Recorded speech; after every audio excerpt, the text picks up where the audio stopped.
참 예수님, 반갑습니다. 네, 우리 시작기도 바치고 강의 시작하도록 하겠습니다. 성부와 성자와 성령의 이름으로. 아멘. 인생이란 채우는 일과 비우는 일이다. 지식과 정보로 머리를 채우고 사랑으로 가슴을 채운다. 꿈을 채우고 지갑을 채우고 집을 채운다. 그러나 인생이란 비우는 것이 더 중요하다. 다른 사람들의 생각을 받아들이려면 머리를 비워야 한다. 욕심이 지나치지 않으려면 마음을 비워야 하고, 다른 사람에게 베풀려면 지갑을 비워야 한다. 잘 비우는 사람만이 잘 채울 수 있고 기쁨과 보람으로 가득 찬 인생을 살아갈 수 있다. 영광이 성부와 성자와 성령께. 성부와 성자와 성령의 이름으로. 아멘. 예, 제가 작년에 아프리카 잠비아 무프리나라는 지역을 다녀왔습니다. 이곳은 인구가 15,000명인데 에이즈 환자가 1,600명이에요. 여러분들 요새 에볼라 그러는데, 에볼라는 뭐 많이 걸려야 지금 한 10만 명 걸리는데 전 세계 에이즈 환자가 몇 명이냐면 3,500만 명이에요.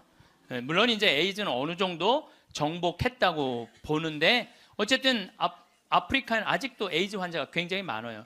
그 한 15,000명 사는데 인구가 한 1,600명이 에이즈에 걸려 있는 거예요. 그래서 수녀님들이, 그것도 우리나라 수녀님들이 이 에이즈 걸린 아이들이에요. 뭐 나이 먹은 사람은 이미 죽었고, 에이즈 걸린 아이들 이렇게 약도 대주고 영양제도 대주고 그럽니다. 그래서 제가 작년에 가서 우리 의사 선생님들, 또 이 사람들이 이가 아파도 일을 못 빼요. 그래서 이제 치과 의사 선생님들 모시고 가서, 에이즈 환자는 이게 이 빼는 게 굉장히 위험해요.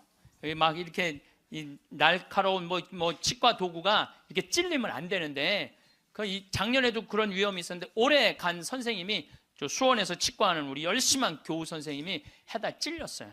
그 에이즈 이 피가 이렇게 찔린 거죠.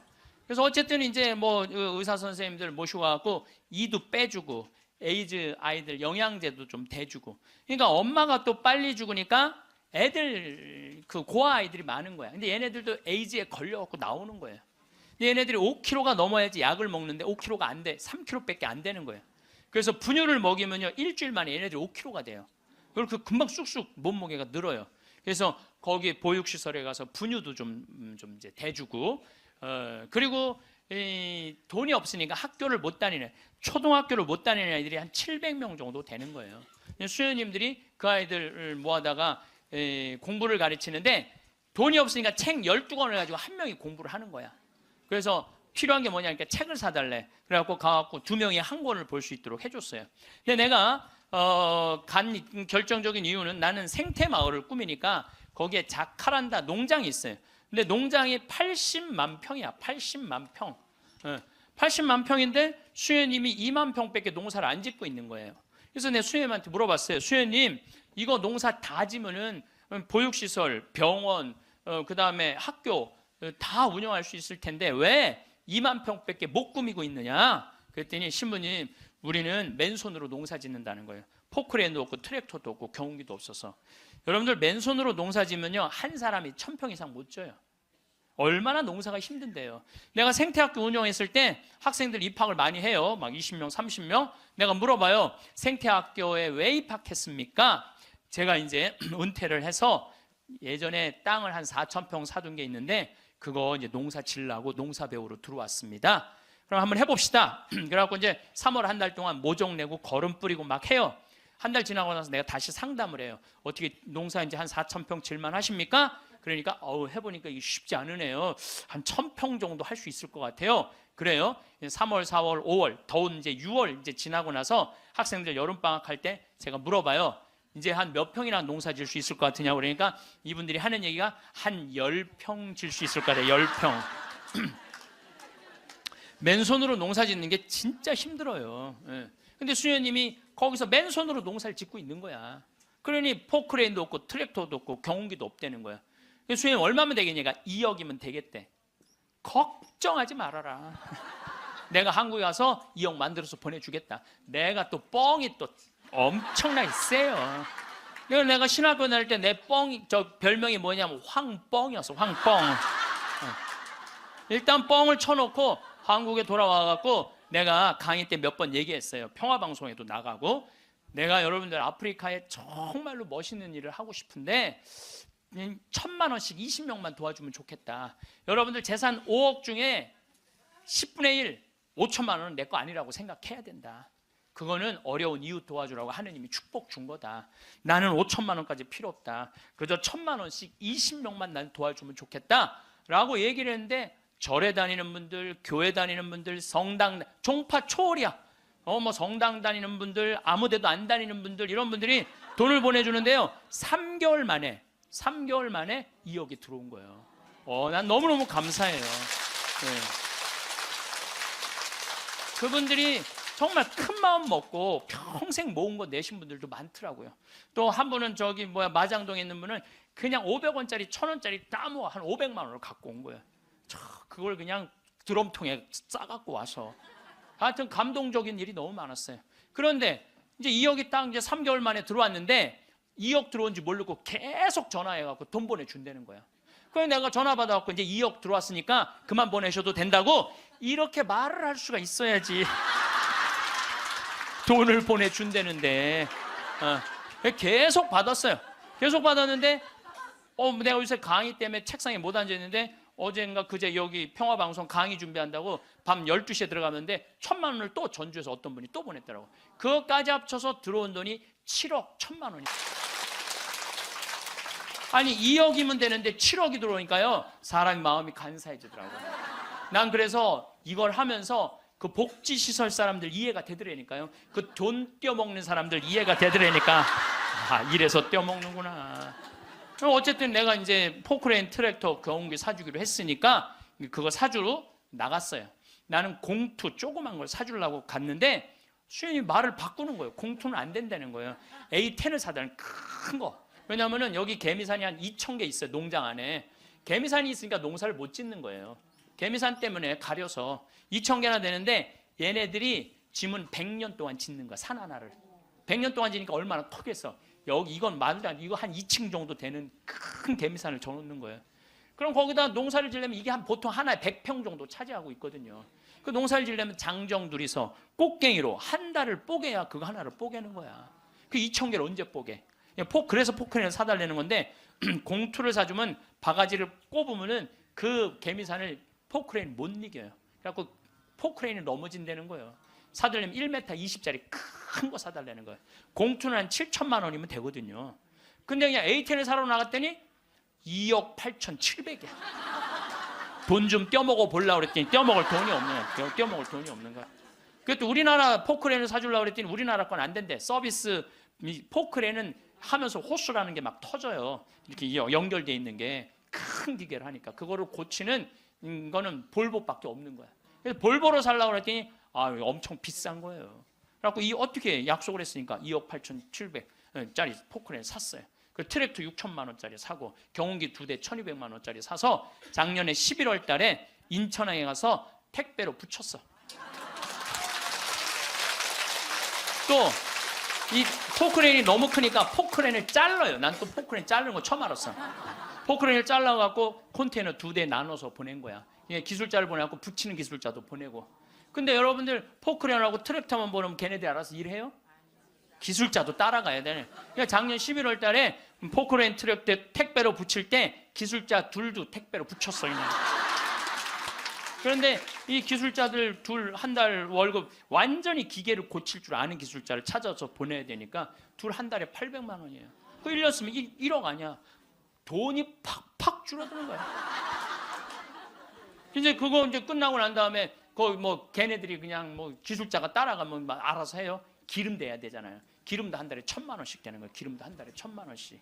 예, 기름도 한 달에 1,000만 원씩. 돈이 막 완전히 줄어드는 거야. 근데 수녀님이 내가 처음에는 빈말인 줄 알았대요. 2억 보내주겠다고. 근데 포크레인 보내지, 기술자 보내지, 기름값 보내지. 그러니까 수녀님이 자신감이 생겼나 봐. 신부님 귀양 도와주실 거 우리가 닭을 팔고 싶은데 지금 잠비아는 여름이에요. 45도까지 올라가요. 그러니까 보통 1시간 거리에 닭을 못 파는 거야. 상하니까.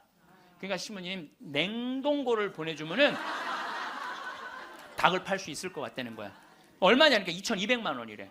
뭐 2,000이면 돈도 아니지. 뭐 1억씩 막 나가는데 걱정하지 말아라. 내가 보내주겠다. 내가 보내줬어요. 냉동고를 보내줬더니 수녀님이 너무 신난다는 거야. 왜 신나냐 그러니까 한 마리도 못 팔던 닭을 한 달에 1,200마리씩 판다는 거야. 1,200마리씩. 그런데 수녀님이 또 전화를 해서 신부님 문제가 생겼다는 거야. 무슨 문제가 생겼냐니까 닭을 너무 많이 팔다 보니까 닭장이 모자라네. 닭장이. 닭장 줘달래. 닭장. 그래서 얼마면 되냐니까 1억이면 된대. 좋다. 이제 들어온 돈이 다 나가게 생긴 거 이제. 좋다. 닭장 줘주겠다. 그래서 작년에 이제 벽돌 찍는 기계, 닭털 뽑는 기계 다 보내줘서. 그래갖고 이번 여름에 대학생들 20명을 데리고 가서 닭장을 줘주고 왔어요. 내가 이번에 우리 대학생들 20명을 데려와서 너무너무 놀랐어요. 왜냐하면 엄마들이 얘네들 문제 있어서 얘네들 고생시킨다고 보냈는데 걔네들이 가서 일하는 걸 보는데요. 너무 잘하는 거예요. 너무 즐겁게. 그러니까 걔네들은 다 내가 보니까 몸으로 살 놈들을 머리로 살라고 그러니까 걔네들이 힘들어. 몸으로 사냐 얼마나 너무너무. 그래서 얘네들이 닭장 다 지어주고 닦아놓은 땅이 10만 평이야. 10만 평. 야, 나는 이번에 정말 감동받았어요. 그리고 이제 아줌마 3명이 따라갔어요. 한 70명이 지원을 했어요. 20명 데려가야 되는데 뭐 70대, 60대, 50대, 40대, 20대만 싹 뽑고 나머지는 다 이제 제하고 60대 아줌마 셋만 모시고 갔어요. 지원한 분들. 왜 모시고 갔겠어요? 밥 해주는 거. 밥 해주는 거. 근데 그 3분도 음식을 너무너무 맛있게 잘하더라고요. 하여튼 이번에 근데 이제 그것만 한다고 되는 게 아니잖아요. 그 닭장은 기술이 필요하거든요. 그래서 이제 우리 생태마을에 그 집을 져주는 신자도 아니야. 그냥 산적같이 수염 이렇게 막 이런 사람한테 그 김 사장한테 당신 내가 한 달 월급 줄 테니 아프리카에서 닭장 져주고 오는데 기술자가 필요하니까 가서 닭장 지러 가자. 그랬더니 이분이 하는 말이 신부님 무슨 말을 그렇게 하느냐고. 나도 저 친구들도 저렇게 한 달 봉사로 가는데 나도 가서 돈 안 받고 자원으로 하겠다는 거야. 그러니까 예수님이 주님 주님 한다고 다 천국에 가는 게 아니다. 내 말을 실천하는 사람이라야 천국에 간다는 말. 나 그 김 사장을 보면서 그런 생각이 들더라고요. 가서 그러니까 이번 여름에 저도 이제 가서 싹 져주고 왔어요. 그랬더니 수녀님이 신부님 도대체 우리한테 왜 이러는 거냐는 거예요. 나 그 수녀님들 본 적이 없거든요. 근데 작년에 내가 가서 그 수녀님들을 보고 감동을 받은 거예요. 왜? 수녀님 10분이 잠비아에 가서 16년 동안 한국 수녀님들이 그들을 위해서 사는 거야. 그냥 뭐 샤워를 한번 하려고 그러면 물도 안 나와요. 그리고 여러분들 잠비아가 더운 게 아니에요. 6, 7월 달은요 추워요. 파카 입고 다녀야 돼요. 털옷 입고 다녀야 돼. 근데 샤워를 한번 해보려고 그러면 물이 그냥 나오다가 그냥 비는 물에 같이 떨어져. 멈추고. 그렇게 불편한 데를 수녀님 10분이 16년 동안. 수녀님 38살 먹은 나탈리아라는 수녀님은 가자마자 말라리아 그래서 죽었어 또. 그냥 내가 무덤에 가봤더니 사진을 이렇게 해놨는데 예쁘게 생겼더라고 또. 참. 그러니까 옆에 동료 수녀님이 죽어가는데도 불구하고 이 수녀님들이 그들을 위해서 16년 동안 살았으니 이건 수녀님으로 안 보이는 거야. 작은 예수님으로 보이는 거야. 내가 이분들을 도와주지 않으면 나중에 큰 예수님한테 혼나겠다는 생각이 들더라고. 그래서 수녀님이 신부님 우리한테 도대체 왜 이러느냐고. 그러길래 내가 한마디 했어. 수녀님 무슨 말을 그렇게 섭섭하게 하느냐고. 같은 업종에서 일을 하면서 무슨 말을 이렇게 섭섭하게 하느냐고. 수녀님도 하느님이라고 나도 하느님이라는데 내가 도와주는 거 당연한 거 아니냐고. 그랬더니 수녀님이 또 전화를 해서 신부님 추장이 만나잔다는 거예요. 무슨 추장이 많냐. 아직도 잠비아에 추장이 많대요. 근데 추장 한 분이 천주교 신자 추장이래요. 거기는 한 20%가 천주교 신자들 잠비아는. 근데 그 추장이 땅이 6억 평이 있대. 6억 평이 있대. 6억 평이. 그래서 수녀님 좋은 일 한다고 500헥타를 준다는 거예요. 그러니까 우리나라 150만 평, 450만 제곱미터 엄청난 큰 걸 준다는 거예요. 신부님이 어떻게 할까요? 전화를 했어요. 수녀님 그거 일단 받아두라고 그거. 그랬더니 창설자 수녀님이 독일 수녀님인데 이 수녀님 날 직접 찾아오셨어요. 신부님, 다른 병원 운영하는 수녀님, 보육시설 운영하는 수녀님, 그 다음에 학교 운영하는 수녀님들은 일이 잘 진행이 되는 거예요. 근데 이 수녀님은 울고 다녔다는 거예요. 16년 동안. 땅이 한 면이 3.2km니까 어마어마하게 땅이 크더라고요. 80만 평이. 근데 이 넓은 거를 수녀님 무슨 재주로 해? 돈은 없지, 일은 하고 싶지, 16년 동안 울고 다녔다는 거예요. 근데 요즘 이 수녀님이 웃고 다닌다는, 웃고 다닌다는. 그래서 친구 수녀들한테 이렇게 말한대요. 이것들아, 눈물로 씨 뿌리던 사람들이 기쁨으로 곡식을 거두리다, 이러고 다닌다는 거예요. 그러니 신부님, 이건 자기네들은 하기가 쉽지 않다는 거예요. 신부님은 나는 또 그쪽으로 공부도 했고, 그러니 신부님 귀향 시작을 했으니 완성을 좀 해달라고. 난 또 80만 평 완성하려면은 70살까지 일이 기다리고 있는 거야. 난 아무리 살아도 아무 상관없어. 심심할 일이 없어. 심심할 일이. 이번 여름에는 이제 치과 의사 선생님들, 안과 의사 선생님을 모시고 왔는데, 이제 좀 젊은 분들이 가는데 안과 의사 선생님 대학병원의 과장님을 모시고 간 거야. 수술 도구까지 다 갖고, 내가 다 우리 후원하는 분들이 보내니까 치과 수술 도구, 안과 수술 도구 다 갖고 갔거든요. 근데 치과는 이제 작년에 갔으니까 환자들이 많은데, 안과는 사람들이 줄은 잔뜩 섰는데 무서운 거야. 이게 수술하면 누나를 빼는 건 줄 알고 누나를 빼는 건지. 백내장 환자가 많은데 그래갖고 그냥 들어왔다 나갔다 하는 거야. 그냥 수녀님들이 강제로 막 끌고 가, 해라고. 그래갖고 이제 이 백내장 수술을 해줬는데, 보통 그 사람들은 병원에 와도 고맙다고 안 그런대요. 근데 이 백내장 수술한 사람 매일 병원에 와서 고맙다고 그러네. 눈알 빼는 줄 알았더니 눈알이 너무 잘 보이는 거야. 너무너무 잘 보이는 거야. 그래서 다른 과는 거기도 병원이 있는데, 안과, 치과 이거는 특수 직분이기 때문에 없대요. 근데 그분들이 그것 때문에 가장 고통을 겪는 거거든. 그래서 난 또 이제 의사 선생님들을 매년 모시고 가는 미안해갖고 내년에는 가지 말지 뭐 그랬더니, 신부님 빼놓고 우리끼리 올게요 그러더라고요. 그게 왜 그런가 했더니, 그 의사 선생님들이 스트레스가 많아요. 그 아주 환자들 불평 그거 다 받아내는 거 너무 스트레스가 많은 거야. 그런데 그 선생님들 마지막 날 저녁에 이제 항상 회의를 하거든요. 신부님, 내가 의대 다니면서 내가 막 라면 먹고 그래. 그러니까 바쁘니까 보람을 한 번도 못 느꼈대. 내가 이렇게 힘들게 공부한 보람을 여기 와서 느낀다는 거야. 그러니까 나는 내년에 안 가려고 그랬는데 자기네들끼리 간다는 거예요. 참, 그래서 내년에 나 어쩔 수 없이 또 가게 생겼어요. 내년 여름에. 근데 이제 10만 평을 닦아놨는데, 거기도 지금 지구온난화 때문에 굉장히 11월 시작하면서부터 우기가 시작됐는데 빈님이 안 오신 거예요. 그래갖고 보름 동안 안 오는데 지지난주부터 빈님이 오기 시작을 했다는 거야. 수녀님이 내가 이제 이양기라고 땅이 넓으니까 다 보내줬어요. 그 편지가 어제 왔어. 보니까 신부님 뿌렸는데 지금 비가 오시는데 옥수수가 대가 올라오기 시작한다는 10만 평에. 그게 내 것도 아니고 그 프란치스코 전교 수녀회 건데도 나는 내 게 아니잖아요. 그게 그 수녀님들 도와주러 간 거니까. 그런데도 그거 생각하면 너무 행복해요. 야, 난 정말 행복한 사람이구나. 너무너무 좋죠. 그러니까 이제 이제 70살까지 나는 일이 기다리고 있는 사람이야. 그러니까 70살이 되면 이제 뭐를 해야 돼? 은퇴를 해야 돼, 우리 신부들. 여러분들 70살이면 멀쩡한 나이예요. 여러분들 요즘 나이 계산하는 법 새로 나온 거 아시죠? 내 나이에 0.7년을 곱하면 그게 본 나이예요. 그러니까 지금 70살은 77이 49, 49살이야. 49살. 49살이라니까 70살들은 70살이에요? 잠깐 일어나 보세요. 미안하지만 일어나 보세요. 아니 괜찮아. 누가 70살이라고 그래? 49살이지. 49살이에요. 49살. 그러니까 우리가 이제 70살에 은퇴, 신부들이 70살에 은퇴를 하면은 너무 아깝잖아요.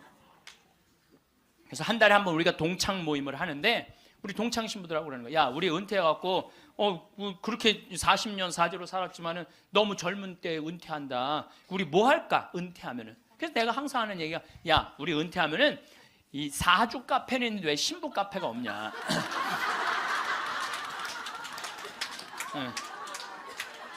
우리 신부 카페 하자. 신부 카페. 아니 요즘 사람들 마음 답답하면 사주 카페 가고 전보 커피 마시면서 전보잖아요. 그러니까 우리도 신부로, 여러분들 신부로 귀신의 애비로 40년을 살면요 웬만한 무당보다 나아요. 귀신의 애비로 40년 정도 살면 웬만한 무당보다 낫다니까요.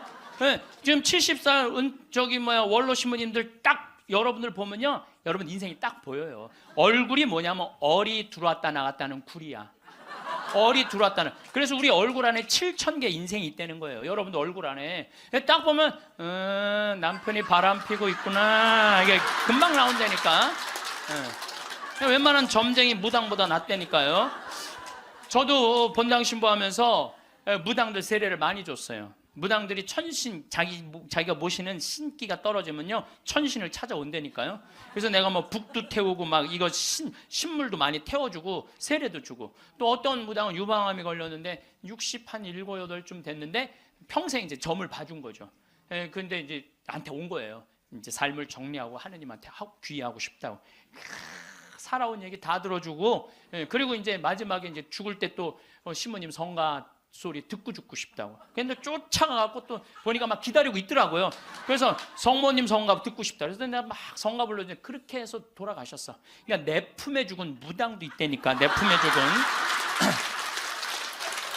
죽은. 내가 웬만한 무당보다 낫지. 웬만한 무당보다 나은 거예요. 그러면 우리가 카페 차려놓고 여러분들 본당 신부님들 면담하려고 그러면 얼마나 힘들어. 본당 신부님 바쁘고 우리 은퇴하면 시간도 많은데. 그래서 우리 잘생긴 시모니 신부가 있어요. 오늘 오후에 만날 건데 시모니 신부 그 커피 바리스타 자격증도 있고 잘생기고 자격증이니까 시모니 신부는 커피 바리스타하고, 그리고 나보다 7살 많은 베네딕토 신부라 했는데 얼굴이 못생겼어요. 네.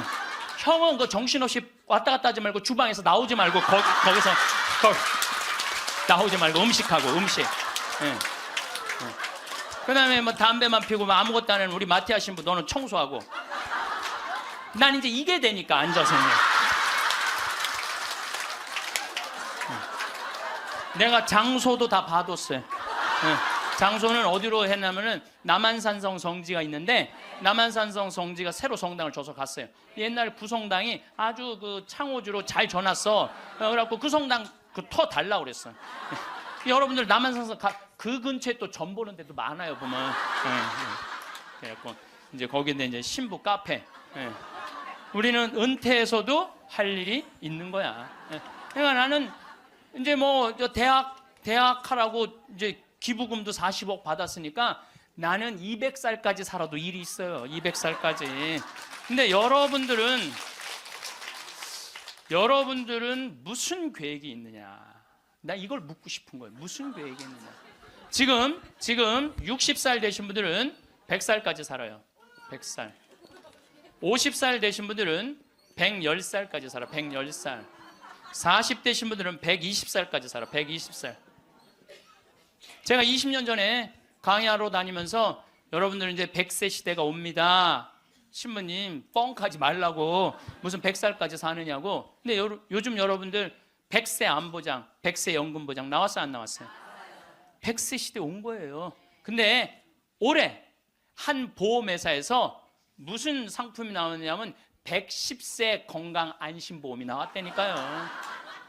그러면 이분들이 보험회사 분들이 야 100세 상품 나왔으니까 다음에 110세 할까? 이거 아니죠. 그때는 암 정복된다고 보는 거예요. 그리고 그때는 치매도 어느 정도 잡는다고 보는 거예요. 혈압, 당뇨 다 잡는다고 보는 거예요. 그러니까 그래 60년 후야. 60년 후인데 여러분들 1년에 0.5년이 늘어나. 1년에 0.5년 평균. 그러니까 지금 86세가 가장 많이 죽는 나이래요. 86세가. 근데 2020년에는 몇 세에 가장 많이 죽느냐면 90세에 가장 많이 죽는데 2020년. 그럼 2020년이면 몇 년 후에? 6년 후야. 6년 후. 그럼 여기 60살 되신 분들 66살 되면은 90세가 가장 많이 죽는다 그러면 그분들 몇 살까지 살 것 같아요? 100살은 그냥 가는 거. 60세들은. 50세들은 110살 가는다니까. 아직 산 것도 아니라니까 여러분들. 40살들은 20년 더 살고 60년을 더 살아요. 60년. 그런데 며칠 전에 소련 러시아에서 먹으면 120살까지 사는 알약을 개발했대요. 미토콘트리아라고 우리가 이렇게 장도 늙어가고 늙어가면서 노화가 진행인데 그걸 먹으면 그 노화 진행 속도를 그렇게 늦출 수가 있다는 거예요. 10년 후부터 시판한다는 거예요. 120살까지 사는 일이 벌어지는 거예요. 120살. 그러면 이거 어떻게 되는 거야, 이거? 이거 보통 심각한 문제가 아니라니까, 여러분들. 지금 웃을 일이 아니에요, 지금. 웃을 일이 아니에요. 예, 심각한 거예요. 3년 전에 우리나라가 100살 이상이 1,700명 선에서 왔다 갔다 했어. 3년 전에. 여자가 1,600명, 남자가 100명. 3년 전에 100살 이상이. 예. 그런데 올해 내가 인구 통계청에 들어서 자료를 뽑아보니까 올해는 100살 이상이 몇 명이냐면 14,000명이에요. 14,000명. 3년 만에 100살 이상이 10배가 늘어난 거예요. 10배가. 10배가 늘어났어요. 90에서 100살까지는 몇 명이냐면 13만 4천 명. 80에서 90살까지는 몇 명이냐면 97만 명. 그 다음에 60에서 70살까지는 270만 명. 그래서 65세 이상이 몇 명이냐면 정확하게 49만 명인데 650만 명이에요. 650만. 65세 이상이 650만 명. 초등학교 애들이 270만 명. 270만 명. 그러니까 초등학교 애 하나에 할머니 셋이에요. 지금 그런 세상이 됐다니까요. 우리는 어렸을 때 길에 나가보면요, 애들이 바글바글했어요. 구슬치기, 딱지치기, 단방구, 자치기. 낮에만 그렇게 돌아다녀서 밤에 깡통 돌리게 해보면 온 놈들이 다 깡통 돌리고 다녔어요. 근데 요즘 길에 나가면 애들 하나도 없어요. 어딜 돌아다니는지. 누구만 할머니, 할아버지들만. 할머니가 길에 꽉 찼어. 또 할머니들이 어서 유모차 주사, 유모차를 밀고 온 세상을 다 다녀. 유모차를 밀고 온 세상을 다 다녀. 유모차를 밀고. 무슨 놀이터, 슈퍼마켓. 그래서 여러분들 무슨 현상이 있느냐면요. 그 노인정 앞에 가보세요. 유모차가 10대씩 끝나고 나면 밀고 다 집에 가고. 이거 어떻게 할 거예요?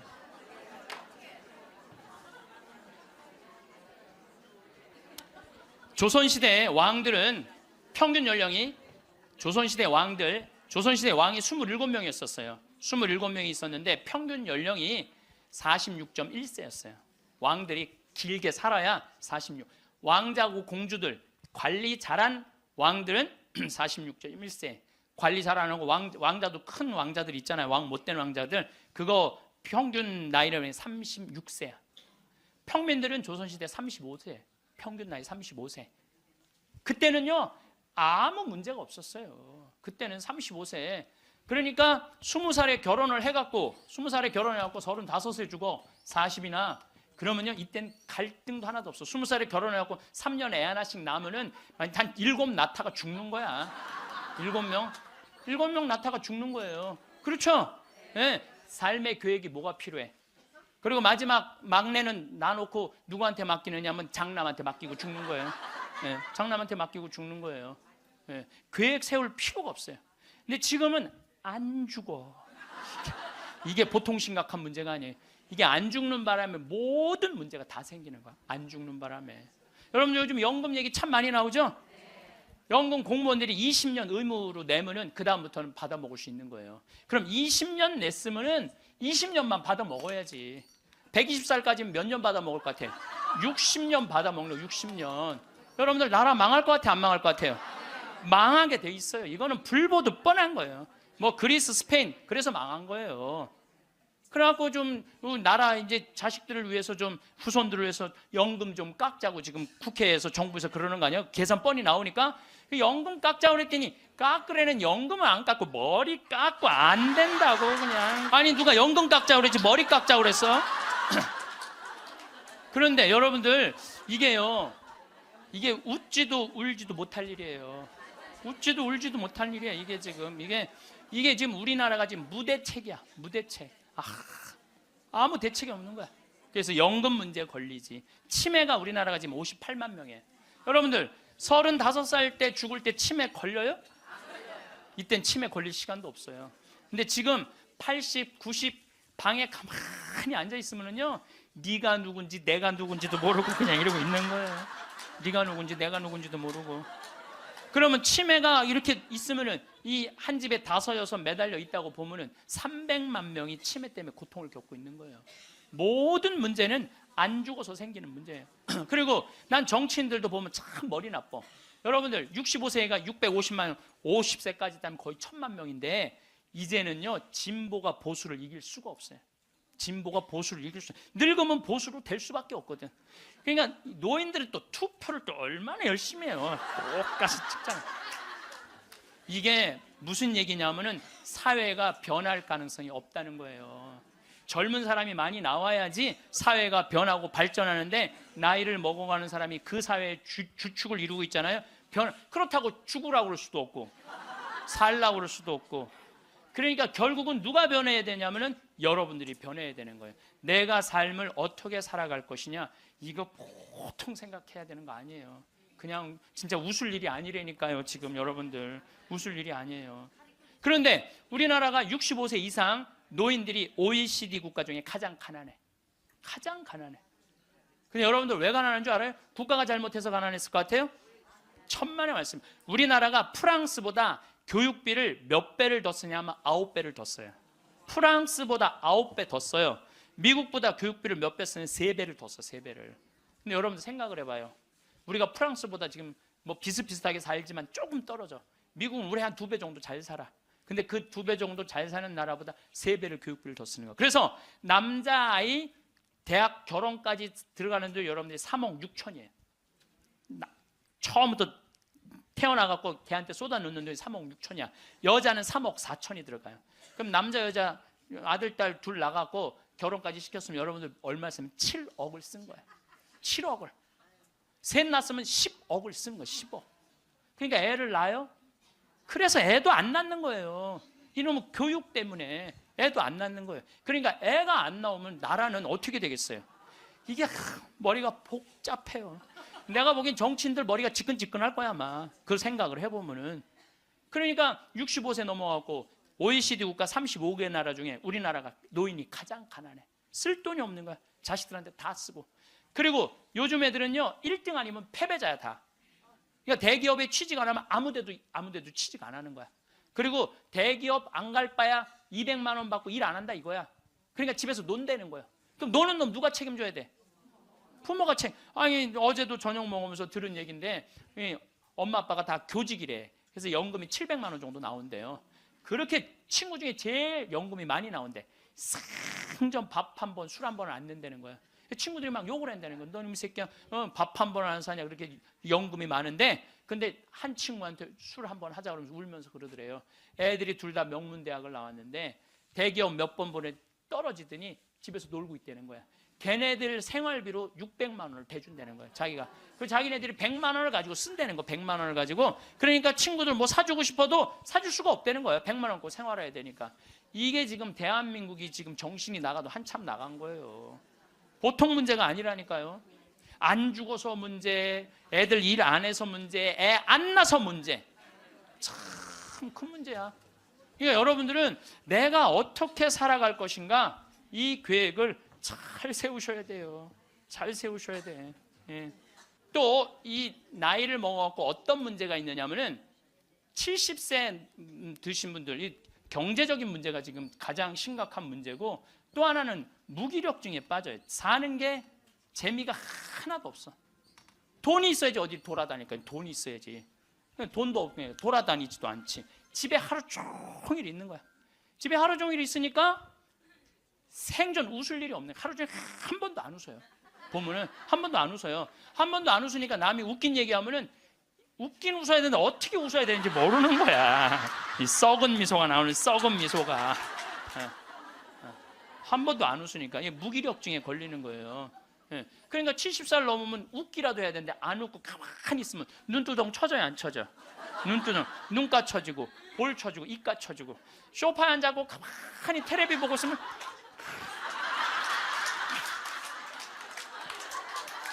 소파에 앉아고 텔레비만 째려보고 있는 거예요. 아니 텔레비가 뭘 잘못했다고. KBS 한번 째려보고 MBC 한번 째려보고 SBS 한번 째려보고 평화방송 평화방송 볼 때 더 째려봐. 저 무슨 얘기하는 건가. 뭐 애들 떠나고 여러분들 애들 다 떠나고 남편하고 있으면 뭐 깨가 쏟아질 것 같아요? 깨 안 쏟아져요. 신혼 때나 깨가 쏟아지는 거지. 소파에 앉아 이렇게 있는데 남편이 지나가면은 투명 인간이 지나가나 보다.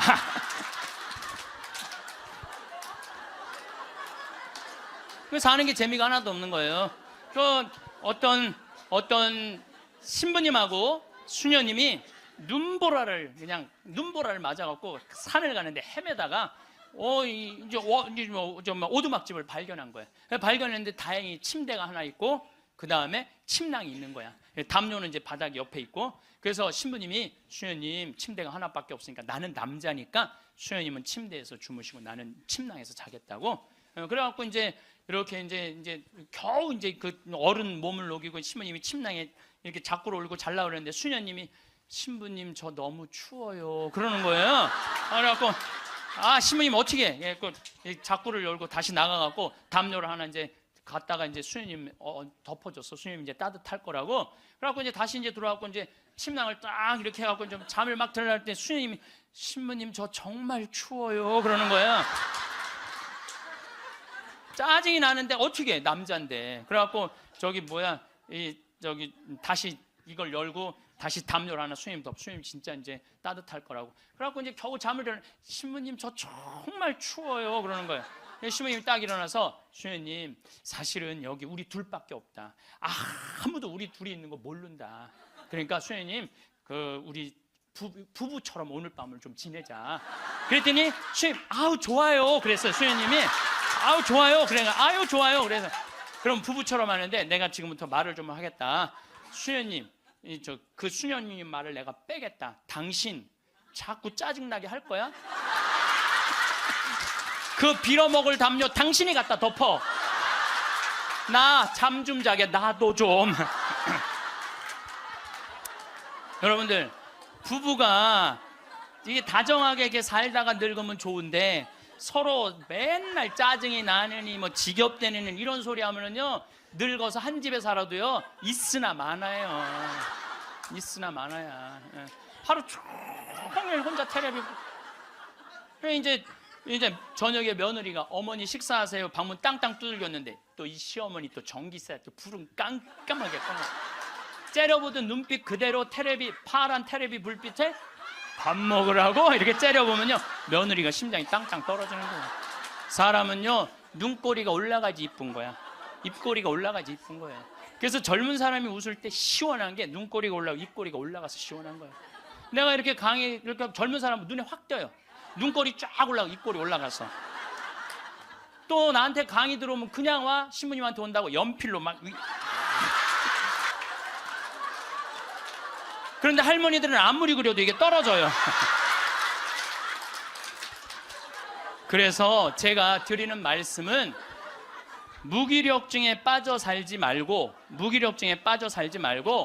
해만 뜨면 집을 나가라는 거예요.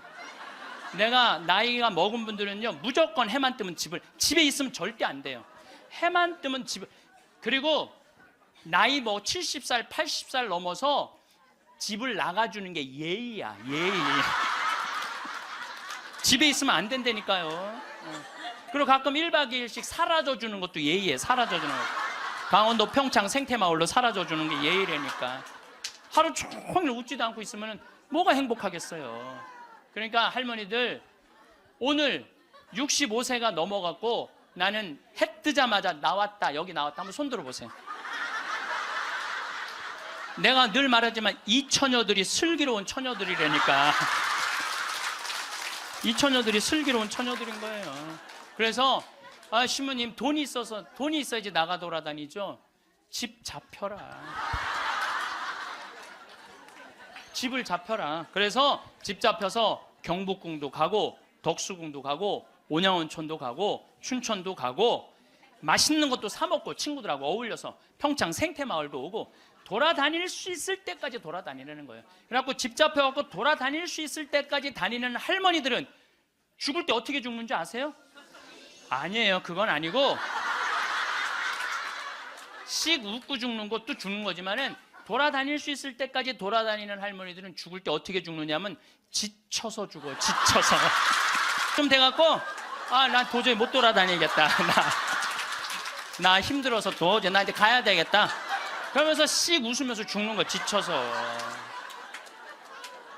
근데 어떤 사람들이 사람을 미치게 만드느냐면 돈 쓰는 거 무서워갖고 뒷방에 가만히 앉아 있는 거예요.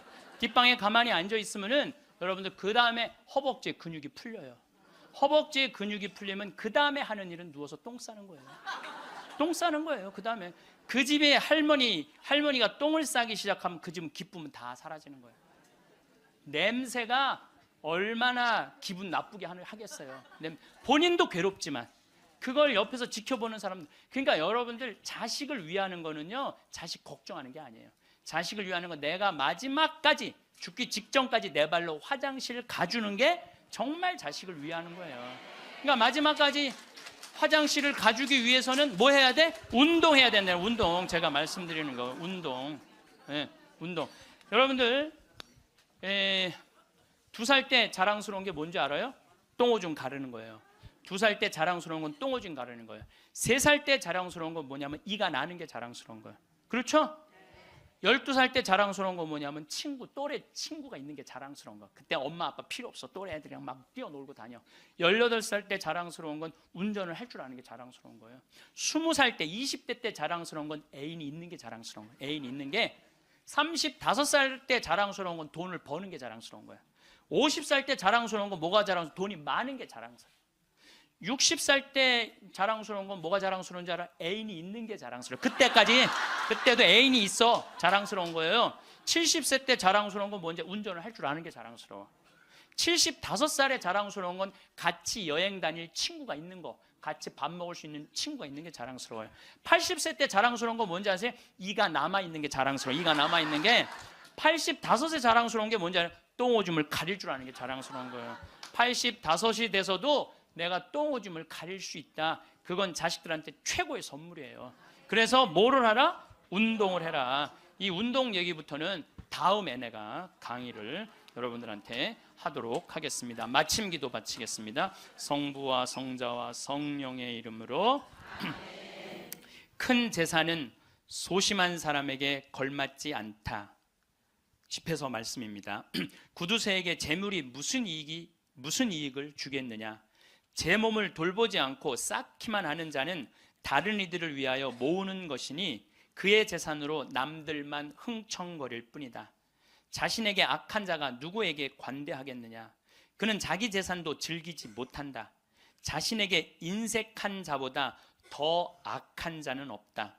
그것이 바로 자신의 사악함에 대한 보상이다.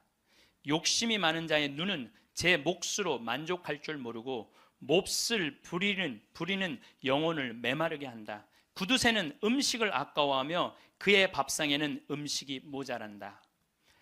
영광이 성부와 성자와 성령께. 성부와 성자와 성령의 이름으로. 감사합니다.